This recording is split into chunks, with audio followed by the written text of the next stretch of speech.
Não ser, mas Vamos lá. uma vez alguém falou que tem alguma coisa que você fala, você, no sentido, o horário que você vai acordar. A gente falou na última aula, David Amelech, ele procura algum sobrevivente da casa da família de Shaul. Ele encontra, ele ouve dizer que tem o Jonathan, famoso amigo dele, Melhor amigo dele. melhor amigo dele, Não era qualquer amigo. o amigo dele.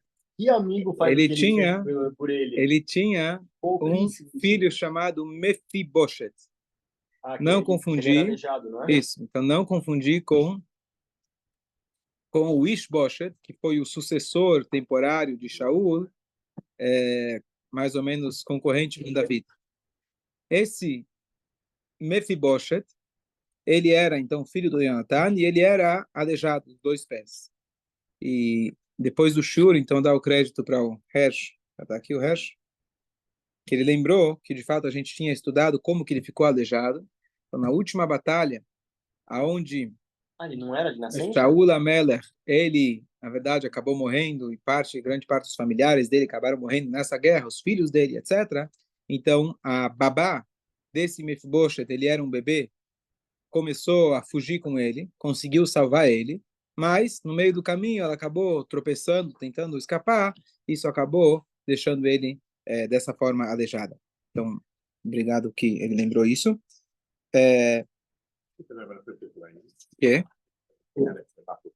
Então, David Amelech tinha uma dívida de amizade, de gratidão, de, de amizade com o Jonathan, e, ao contrário do que a gente pensaria, que ele guardaria raiva, rancor de Shaul Amelech, ele enxergava que Shaul Amelech foi o rei escolhido por Deus, pelo menos. Então, ele pega todas aquelas terras, aquelas posses que ele tinha herdado legalmente do Mefiboshet, que era aquele rei que acabou, na verdade, sendo competiu com Davi, depois o próprio Yoav traiu ele e ele foi morto. Então, Davi Amelech acabou herdando isso, e agora ele devolve, então, para a família original, dando para esse Ishboshet, para esse Mefiboshet, e aí ele, o rei que era competir era Ishboshet, esse filho era Mefiboshet, e esse Mefiboshet, então, acaba herdando todas essas terras, Davi Amelech dá para ele, e ele era também, se demonstrou como um grande estudioso da Torá. Davi Amelech chamou ele para ficar ao seu lado, para comer com ele, e ele, então, recebeu essas honras. Que a gente parou. Não mereceria, já era do Davi. Mas o Davi foi lá e quis dar para ele, como ele sendo remanescente do reino anterior. Deu para ele de presente. Ok. Depois da morte de Shaul, havia um reinado, uma terra chamada de Amon, que até hoje ela não tinha feito nenhum tipo de guerra contra o Davi.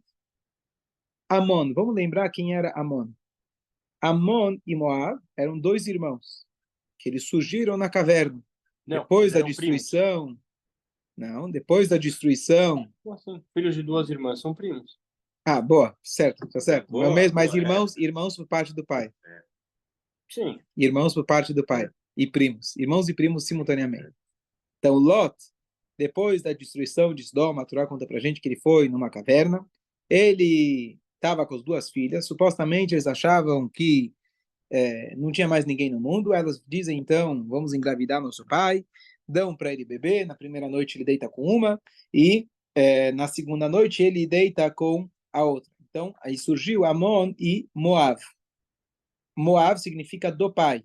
A primeira, ela que chamou de Amon, ela, na verdade, ocultou, omitiu o nome e não quis explicitamente falar de onde veio. Então, esses dois povos, Amon e Moav, então eles eram primos e irmãos ao mesmo tempo, e temos um histórico com eles na Torá ainda, muito antes. Vamos deixar o histórico da Torá para daqui a pouco. Vamos ver o que aconteceu com Davi. Davi Amelech, ele tinha uma dívida de gratidão com esse povo de Amon. O que acontece? Quando Davi Amelech, em determinado momento, estava procurando refúgio, então ele procurou refúgio em Moab, e Moab, eles foram traidores. eles disseram que tudo bem, pode ficar aqui, Davi e teus familiares. Só que quando Davi tinha dado uma saída, quando ele voltou, os familiares deles tinham sido assassinados por Loareno, por esse reinado de Moab. Moab é da onde veio aquele rei Balac que a gente lê na Torá. E depois, o que acontece? Davi da Melech tinha um irmão. Esse irmão, ele conseguiu fugir desse massacre e ele conseguiu asilo dentro de Amon, o reinado de Amon. Então, agora que Davi da Melech é rei, ele está com uma dívida de gratidão e ele quer agradecer o reinado de Amon por eles terem dado proteção para o seu irmão chamado Elihu. Não Elial, Elihu. Não, Moab tinha matado. Ele fugiu para Amon, certo? Então, Amon e Moab, lá na origem, eram dois primos irmãos. E aí, quem era o rei naquele momento era o Nahash de cobra, certo? Toma cuidado com uma cobra. E Davi, então, agora, como rei, ele queria, não só não queria fazer guerra, ele queria ser grato a ele. O rei Nahash tinha morrido. E ele foi sucedido pelo seu filho chamado Hanun. O que quer dizer Hanun em hebraico?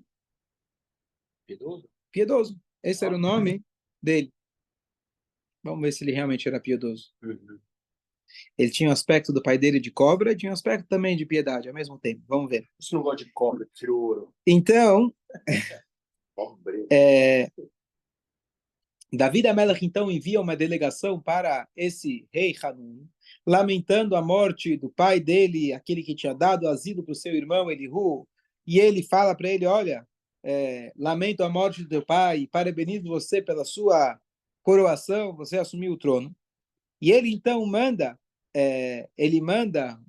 pessoas do seu reinado, Davi Amelech manda para eles viajarem até a cidade de Rabá, que era a capital de Amon, onde reinava o rei Hanun, filho de Nahash. Bastante nome.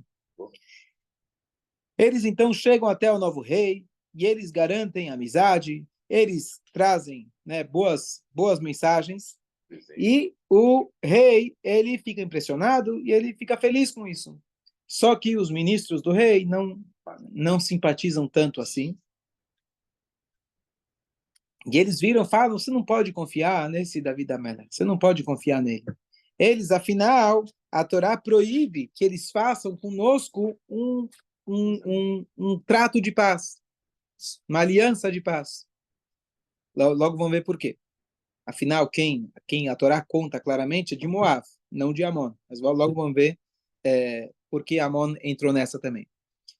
E aí, mais ainda, eles começam a achar motivos, falam, olha, se é que eles realmente são nossos amigos, eles deveriam ter mandado, na verdade, em vida do seu pai.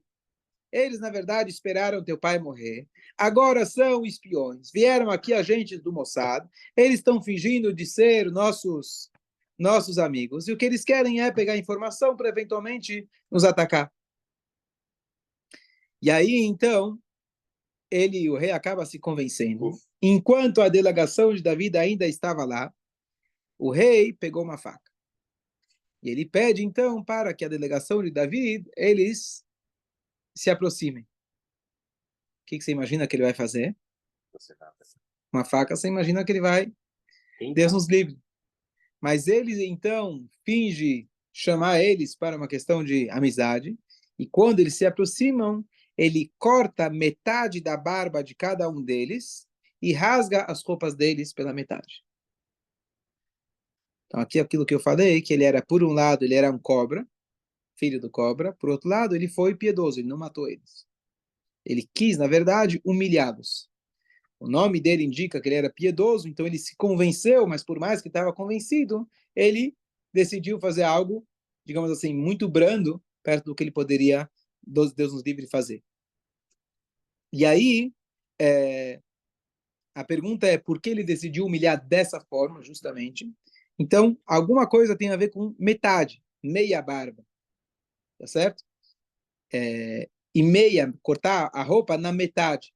Então, possivelmente, uma vez que Amon e Moab eram sócios, eram primos, o Davi Amelech, ele tinha metade da linhagem dele, que era originário de Moab, Ruth, a Moabita.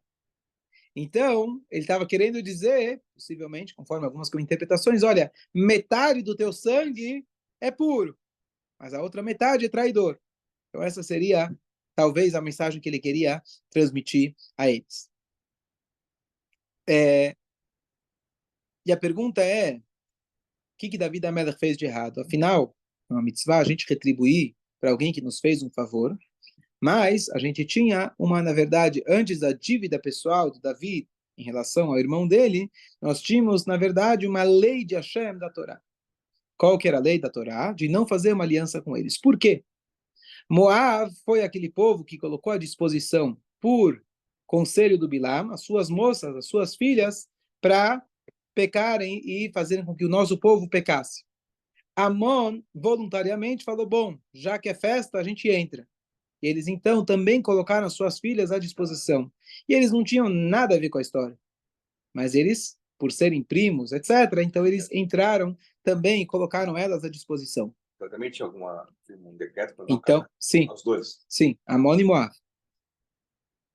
Então, Hashem, ele já tinha colocado essa lei na Torá. E Davi Amelech, por motivo de ser bom, mas aqui a gente vê a característica do nosso povo, que nós temos por herança de sermos misericordiosos, às vezes extrapola e somos misericordiosos, às vezes com pessoas que querem o nosso mal, com pessoas que são nahash, que são cobras.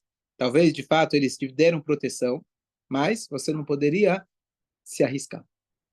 Ele, então, se arriscou. A intenção dele foi muito nobre, mas ele foi diretamente contra uma lei que a Torá tinha dito de não fazer as pazes com Amon. Mesmo que, com certeza, ele encontrou talvez alguma saída alárrica, algum reter, como se diz, mas ele foi contra aquilo que estava escrito na Torá. Mas fazendo um rei, não?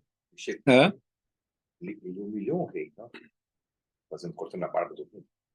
Ele não cortou, o Amon cortou a barba da delegação enviada por Davi, não do próprio Davi, da delegação enviada por Davi.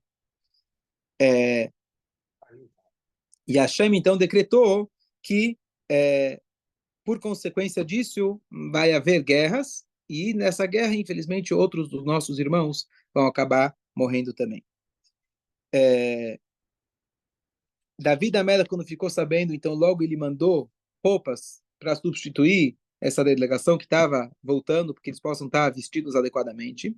Ele vira e fala para eles, vocês devem ir até Jericó, que foi a primeira cidade a ser conquistada, que Hashem, ele falou que não poderia ser reconstruída. Anos depois ela foi reconstruída, a pessoa foi punida por isso. Mas vai para lá, que é uma cidade abandonada, e esperam lá até a outra metade da barba crescer. E aqui a gente vê o cuidado que eles tiveram com a barba de não cortar a outra metade para ficar igual, e sim esperar que essa metade crescesse. E assim aconteceu de fato com eles, assim termina esse momento da história. Dúvidas? Ok. Amon, que agora percebeu que ele provocou Davi, então ele sabia que ia vir o troco. Então antes de vir o troco, ele já começou a se preparar. Então, olha como funciona. Davi Amelech tentou fazer um pacto de paz e ele, ao invés disso, humilhou e agora já está se preparando para uma guerra. Ele sabia que ele sozinho não ia conseguir, então ele decidiu contratar exércitos estrangeiros. Ele, então, chama pessoas de Aram, Beit Rehov e Aram Tzova. De lá ele consegue 20.000 soldados. Do reino chamado Maachá, 1.000 soldados. Do reino Tov, ele chama 12.000 soldados. No total, eles estavam com 33.000 soldados. A mão era grande também? A mão também devia ser grande. E eles enviam, então, dezenas de milhares dos seus próprios soldados, além dessa ajuda contratada. Eles, então, se preparam para a guerra. Davi Amelech já sabia o que estava por vir. E ele, então, chama o general Yoav. Ele vira e fala para ele, você vai tomar conta dessa guerra, como sempre, mas eu não quero ter nada a ver. Cuida sozinho, porque eu percebi que eu não tenho méritos. Ele percebeu que ele tinha falhado, ele falou, então deixa você, eu quero me desassociar dessa guerra, porque eu percebi que a Hashem não está feliz comigo. E o principal para a gente ganhar uma guerra são os nossos méritos e não a nossa força física. Então, eu quero me desassociar dessa guerra. Mas fazer a guerra contra Moab e Amon não era justamente uma missão? A Torá fala para a gente não fazer paz com eles. Não necessariamente Não fazer guerra. paz. Não quer dizer que precisa fazer guerra. Certo? E aqui, então, Bezerra Hashem, na próxima, a gente vai ver que o Yoav, ele vai investigar a posição do inimigo, e aí ele começa a se preparar para fazer um ataque e se preparar, Bezerra Hashem, para proteger o povo de Israel. A gente vai ver isso na próxima vez, se Deus quiser. Ganhar. Vão ganhar, mas tem um custo.